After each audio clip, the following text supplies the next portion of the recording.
Well, good morning, everybody. It has been a very long time, probably about 6 months, since I last read the Bible. Life just gets busy sometimes, but I never wavered in, my intention. I never wavered in my intention. I'd always know I knew I was going to come back and keep moving forward. It's just life got busy. I've been learning mortgages and really just got so overwhelmed with mortgages and life in the second half of 2021 that it was easy to kind of let this drop off. But I'd always intended on coming back around to it, and I want to thank all of the individual people. Honestly, there's probably a couple dozen of you, which isn't a lot, I suppose, but there's a lot of people who reached out to me personally in one way or another, just to tell me, that they really liked what I was doing. They enjoyed, hearing me go through this all with a fresh perspective, and they encouraged me to keep going, which I don't necessarily.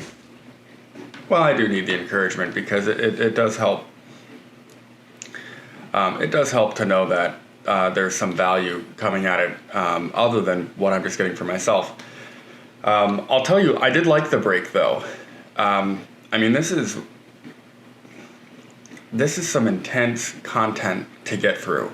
This is not like reading a BuzzFeed article, and thank God for that. It's really intense stuff, and so it's been nice to be able to reflect on essentially the first 4 books of the Bible over that time. There's the way I don't know how everyone else's mind works, but for me, something gets in here and it's churning constantly, and you can't help but continue to view the world through that new lens or that new perspective, and catch little things here and there where I have a greater understanding of the world around me simply because I read these 4 books of the Bible. And so that's definitely been interesting. I've also spoken with some other friends who are, who are lifelong believers, and it's been reinforced to me that this is a marathon and not a sprint. And so I'm completely okay with that. Nonetheless, I do want to get back into the habit and begin pushing through, moving forward, and getting a lot more done, because this is a lot of fun for me. It's just a matter of, the amount of time that I can dedicate to it. So whenever I left off, I was probably 1 or 2 episodes away from finishing Numbers, which I went ahead. There were 2 things that I think were big obstacles in keeping me from coming back. And I'm going to tell you that I am choosing to move forward in spite of these 2 things. The first was because of how long the break was. It really just bothered me or annoyed me that I didn't just finish Numbers before I took that break so that there was a smooth cutoff and then I could just come back and start the next book. And so I kept thinking, man, what am I going to do here? So I'm not starting off by finishing Numbers. I read Numbers by myself this morning. The rest of it, there was 3 more pages left. And I am going to record myself reading that and re-edit the most previous episode to wrap that all up. And I'm just going to sneak that in there, and that's how I have to do it, because I wanted to start fresh with Deuteronomy this morning. And the other thing was I'm like, oh, but my office is a mess. And it is, because just, with the holidays, which is now, over 2 weeks ago, since the holidays really ended. But with the holidays, and we came back from Christmas, and we were sick as hell, and, then got back to work after being sick, and just whatever, right? I thought I had to clean my office. There's crap everywhere. Well, so be it. There's going to be crap everywhere. It's a lived-in office. I'll probably clean it within a month. We'll see. So, anyway, I'm excited to be back. Welcome back to It's Lit with Mitch. We're going to dive in here and read some Deuteronomy. So, let's proceed.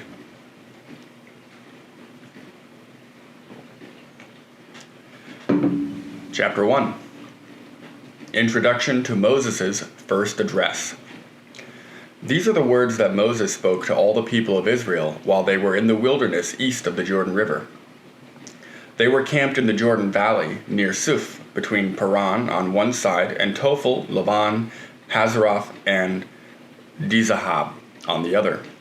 Normally it takes only 11 days to travel from Mount Sinai to Kadesh Barnea, going by way of Mount Seir. But 40 years after the Israelites left Egypt, on the first day of the 11th month, Moses addressed the people of Israel, telling them everything the Lord had commanded him to say. This took place after he had defeated King Sihon of the Amorites, who ruled in Heshbon, and at Edrei had defeated King Og of Bashan, who ruled in Ashtaroth. While the Israelites were in the land of Moab, east of the Jordan River, Moses carefully explained the Lord's instructions as follows. The command to leave Sinai. When we were at Mount Sinai, the Lord our God said to us, "You have stayed at this mountain long enough. It is time to break camp and move on. Go to the hill country of the Amorites and to all the neighboring regions, the Jordan Valley, the hill country, the western foothills, the Negev, and the coastal plain. Go to the land of the Canaanites and to Lebanon, and all the way to the great Euphrates River. Look, I am giving all this land to you. Go in and occupy it, for it is the land the Lord swore to give to your ancestors, Abraham, Isaac, and Jacob, and to all their descendants." Moses appoints leaders from each tribe. Moses continued, "At that time I told you, you are too great a burden for me to carry all by myself. The Lord your God has increased your population, making you as numerous as the stars. And may the Lord, the God of your ancestors, multiply you 1,000 times more and bless you as he promised. But you are such a heavy load to carry. How can I deal with all your problems and bickering? Choose some well-respected men from each tribe who are known for their wisdom and understanding, and I will appoint them as your leaders." Then you responded, "Your plan is a good one."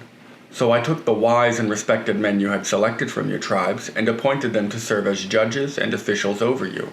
Some were responsible for 1,000 people, some for 100, some for 50, and some for 10. At that time, I instructed the judges. You must hear the cases of your fellow Israelites and the foreigners living among you. Be perfectly fair in your decisions, and impartial in your judgments. Hear the cases of those who are poor as well as those who are rich. Don't be afraid of anyone's anger, for the decision you make is God's decision. Bring me any cases that are too difficult for you, and I will handle them. At that time, I gave you instructions about everything you were to do. Scouts explore the land. Then, just as the Lord our God commanded us, we left Mount Sinai and traveled through the great and terrifying wilderness, as you yourselves remember, and headed toward the hills country of the Amorites. When we arrived at Kadesh Barnea, I said to you, "You have now reached the hill country of the Amorites that the Lord our God is giving us. Look, he has placed the land in front of you. Go and occupy it as the Lord, the God of your ancestors, has promised you. Don't be afraid. Don't be discouraged." But you all came to me and said, "First, let's send out scouts to explore the land for us. They will advise us on the best route to take and which towns we should enter." This seemed like a good idea to me, so I chose 12 scouts, one from each of your tribes. They headed for the hill country and came to the valley of Eshel and explored it. They picked some of its fruit and brought it back to us, and they reported, "The land the Lord our God has given us is indeed a good land." Israel's rebellion against the Lord. But you rebelled against the command of the Lord your God and refused to go in. You complained in your tents and said, "The Lord must hate us." That's why he has brought us here from Egypt, to hand us over to the Amorites to be slaughtered. Where can we go? Our brothers have demoralized us with their report. They tell us, the people of the land are taller and more powerful than we are, and their towns are large, with walls rising high into the sky. And we even saw giants there, the descendants of Anak. But I said to you, don't be shocked or afraid of them.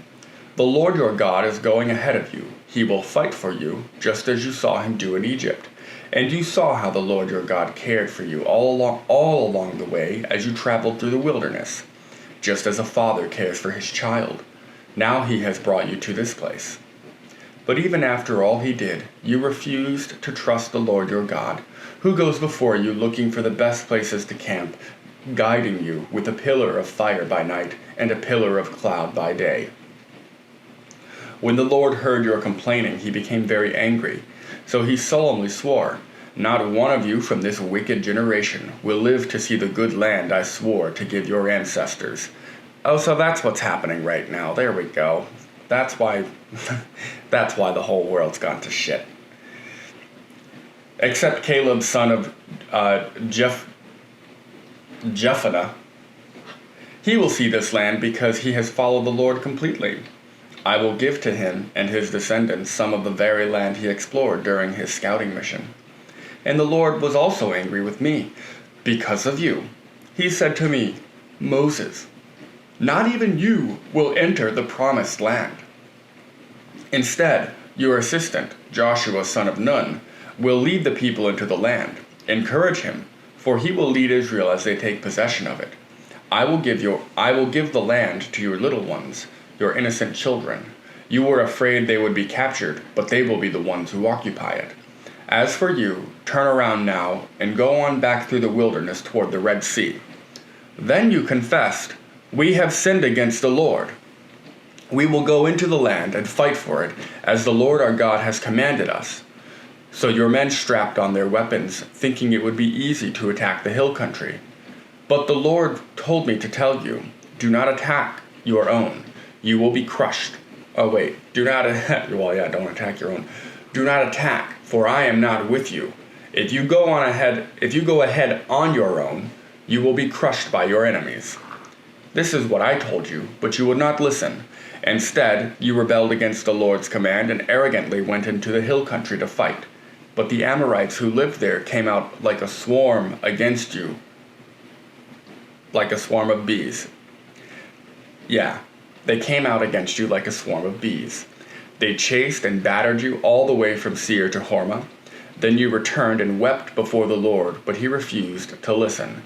So you stayed there at Kadesh for a long time. Remembering Israel's wanderings. Chapter 2. Then we turned around and headed back across the wilderness toward the Red Sea, just as the Lord had instructed me, and we wandered around in the region of Mount Seir for a long time. Then at last the Lord said to me, You have been wandering around this hill country long enough. Turn to the north. Give these orders to the people. You will pass through the country belonging to your relatives, the Edomites, the descendants of Esau, who live in Seir. The Edomites will feel threatened, so be careful. Do not bother them, for I have given them all the hill country around Mount Seir as their property, and I will not give you even 1 square foot of their land. If you need food to eat or water to drink, pay them for it. For the Lord your God has blessed you in everything you have done. He has watched your every step through this great wilderness. During these 40 years, the Lord your God has been with you, and you have lacked nothing. So we bypassed the territory of our relatives, the descendants of Esau, who live in Seir. We avoided the road through the Arabah Valley that comes up from Elath and Ezion-Geber, whatever that is. Then as we turned north along the desert route through Moab, the Lord warned us, Do not bother the Moabites, the descendants of Lot, or start a war with them. I have given them Ar as their property, and I will not give you any of their land. A race of giants called the Emites had once lived in the area of Ar. They were as strong and numerous and tall as the Anakites, another race of giants. Both the Emites and the Anakites are also known as the Rephaites, though the Moabites called them Emites. In earlier times, the Horites had lived in Seir, but they were driven out and displaced by the descendants of Esau, just as Israel drove out the people of Canaan when the Lord gave Israel their land. Moses continued. Then the Lord said to us, "Get moving. Cross the Zered brook." So we crossed the brook. 38 years passed from the time we first left Kadesh Barnea until we finally crossed the Zered brook. By then, all the men old enough to fight in battle had died in the wilderness, as the Lord had vowed would happen. The Lord struck them down until they had all been eliminated from the community. When all the men of fighting age had died, the Lord said to me, "Today you will cross the border of Moab at Ar and enter the land of the Ammonites, the descendants of Lot. But do not bother them or start a war with them. I have given the land of Ammon to them as their property, and I will not give you any of their land." That area was once considered the land of the Rephaites, who had lived there, though the Ammonites called them Zazumites. Zazomites, that's probably it. They were also as strong and numerous and tall as the Anakites, but the Lord destroyed them so the Ammonites could occupy the land. He had done the same for the descendants of Esau who lived in Seir, for he destroyed the Horites so they could settle there in their place. The descendants of Esau live there to this day. A similar thing happened when the Caphtorites from Crete invaded and destroyed the Avites, who had lived in the villages in the area of Gaza. Moses continued, "Then the Lord said, 'Now get moving. Cross the Arnon Gorge. Look, I will hand over to you Sihon the Amorite, king of Heshbon, and I will give you his land. Attack him and begin to occupy the land. Beginning today, I will make people throughout the earth terrified because of you. When they hear reports about you, they will tremble with dread and fear.'" Victory over Sihon of Heshbon. Moses continued, "From the wilderness of Kedemoth, I sent ambassadors to King Sihon of Heshbon with this proposal of peace. 'Let us travel through your land. We will stay on the main road and won't turn off into the fields on either side. Sell us food to eat and water to drink, and we will pay for it. All we want is permission. All we want is permission to pass through your land.' The descendants of Esau, who lived in Seir, allowed us to go through their country, and so did the Moabites who live in Ar. Let us pass through until we cross the Jordan into the land the Lord our God is giving us." But King Sihon of Heshbon refused to allow us to pass through, because the Lord your God made Sihon stubborn and defiant, so he could help you defeat him, as he has now done. Then the Lord said to me, "Look, I have begun to hand King Sihon and his land over to you. Begin now to conquer and occupy his land." Then King Sihon declared war on us and mobilized his forces at Jahaz. But the Lord our God handed him over to us, and we crushed him, his sons, and all his people. We conquered all his towns and completely destroyed everyone, men, women, and children. Not a single person was spared. And it's a genocide. We took all the livestock as plunder for ourselves, along with anything of value from the towns we ransacked. The Lord our God has helped us conquer Aroer on the edge of the Arnon Gorge, and the town in the gorge, and the whole area as far as Gilead. No town had walls too strong for us. However, we avoided the land of the Ammonites all along the Jabbok River, and the towns in the hill country, all the places the Lord our God had commanded us to leave alone. Chapter 3. Victory over Og of Bashan. Next we turned and headed for the land of Bashan, where King Og and his entire army attacked us at Edrei. But the Lord told me, "Do not be afraid of him, for I have given you victory over Og and his entire army, and I will give you all his land. Treat him just as you treated King Sihon of the Amorites, who ruled in Heshbon." So the Lord our God handed King Og and all his people over to us, and we killed them all. Not a single person survived. We conquered all 60 of his towns, the entire Argob region and his kingdom of Bashan. Not a single town escaped our conquest. These towns were all fortified with high walls and barred gates. We also took many unwalled villages at the same time. We completely destroyed the kingdom of Bashan, just as we had destroyed King Sihon of Heshbon. We destroyed all the people in every town we conquered, men, women, and children alike, but we kept all the livestock for ourselves and took plunder from all the towns. So we took the land of the 2 Amorite kings east of the Jordan River, all the way from the Arnon Gorge to Mount Hermon. Mount Hermon is called Syrian by the Sidonians, and the Amorites call it Senir.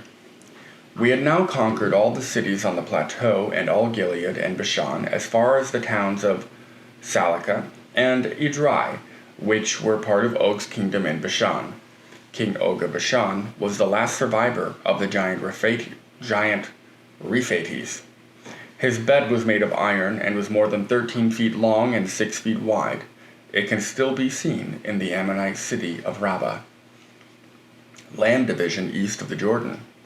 When we took possession of this land, I gave to the tribes of Reuben and Gad the territory beyond Aroer along the Arnon Gorge, plus half of the hill country of Gilead with its towns. Then I gave the rest of Gilead and all of Bashan, Og's former kingdom, to the half-tribe of Manasseh. This entire Argob region of Bashan used to be known as the land of Rephates. Jair, a leader from the tribe of Manasseh, conquered the whole Argob region and Bashan, all the way to the border of the Geshurites and Maacathites. Jair renamed this region after himself, calling it the towns of Jair, as it is still known today. I give Gilead to the clan of Machir, but I also gave part of Gilead to the tribes of Reuben and Gad. The area I gave them extended from the middle of the Arnon Gorge in the south to the Jabbok River on the Ammonite frontier. They also received the Jordan Valley, all the way from the Sea of Galilee down to the Dead Sea, with the Jordan River serving as the western boundary. To the east were the slopes of Pisgah. At the time I gave this command to the tribes that would live east of the Jordan.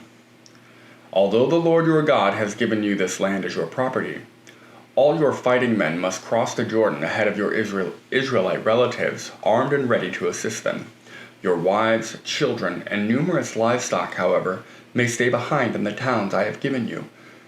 When the Lord has given security to the rest of the Israelites, as he has to you, and when they occupy the land the Lord your God is giving them across the Jordan River, then you may all return here to the land I have given you. Moses forbidden to enter the land. At the time I gave Joshua this charge, you have seen for yourself everything the Lord your God has done to these 2 kings. He will do the same to all the kingdoms on the west side of the Jordan. Do not be afraid of the nations there, for the Lord your God will fight for you. At the time, I pleaded with the Lord and said, O sovereign Lord, you have only begun to show your greatness and the strength of your hand to me, your servant. Is there any God in heaven or on earth who can perform such great and mighty deeds as you do? Please let me cross the Jordan to see the wonderful land on the other side, the beautiful hill country, and the Lebanon mountains. But the Lord was angry with me because of you. He would not listen to me.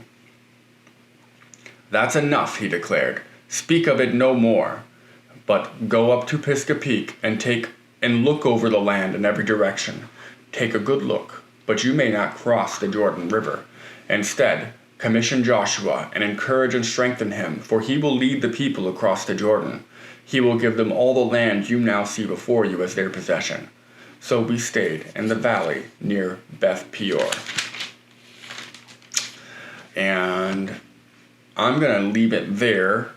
Basically, I'm going to try and do these even if they're shorter spurts just to keep it going. But, I guess the only thing I have to say is, there's,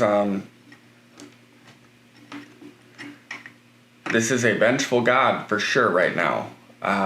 They're really just destroying entire kingdoms and not letting a single person survive, which was the promise from the start. So, I mean, the Lord did set expectations and is managing expectations. So,